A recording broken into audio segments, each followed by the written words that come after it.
கஞ்சா கடத்தும் ரவுடிகளாக தான் இருக்கிறார்களே ஒழிய அந்த கட்சி என்ன ஒரு நல்ல உதாரணத்தை மக்களுக்கு எடுத்து கூறியிருக்கிறது என்பதை மக்கள் முன்னாடி நான் கேள்வி கேட்கிறேன். எது கேட்டாலும் நாங்கள் நல்ல கட்சி, யோகியமான கட்சி என்று சொல்கிறாரே முதலமைச்சர் ஸ்டாலின் அவர்களே.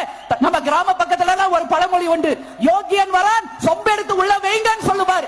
அது மாதிரி தன்னை யோகியராக காட்டிக்கொள்ளும் முதலமைச்சர் ஸ்டாலின் அவர்கள் கஞ்சா கடத்தும் அத்தனை திமுக ரவுடிகளையும் இன்றைக்கு நீங்களே சட்டம் ஒழுங்கு சீர்கேட்டை செய்தவர்கள் என்று அவர்களை சிறையில் அடைக்க தயாரா என்ற கேள்வியை மக்கள் முன்னாடி தமிழக மக்களின் கேள்வியாக இந்த நேரத்தில் நான் கேட்ட கடமைப்பட்டிருக்கிறேன்.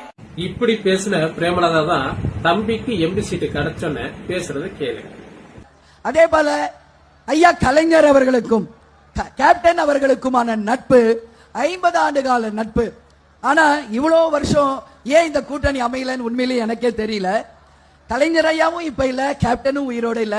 அவங்க தெய்வமாக இருக்கிற இந்த நேரத்தில் அண்ணன் ஸ்டாலின் அவர்கள் முதல்வராகவும் நான் தேசிய முற்போக்கு திராவிட கழகத்தின் பொதுச் செயலாளராக இருக்கும் போதுதான் இந்த கூட்டணி அமைய வேண்டும் என்று எழுதப்பட்ட விதியா என்பது எனக்கு தெரியல.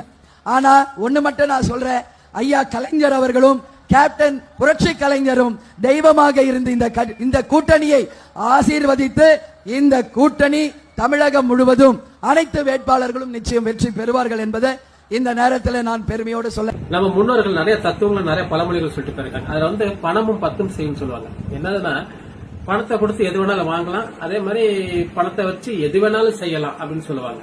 அதுக்கு ஒரு உதாரணம் ஆயிடுது. நான் எப்பவுமே சொல்றதான், நான் கேப்டனோட தொண்டை. என் கேப்டன் உருவாக்குன அந்த கட்சி இப்ப எப்படி ஆயிடுச்சுன்னு பார்க்கும்போது அவ்வளவு வருத்தமா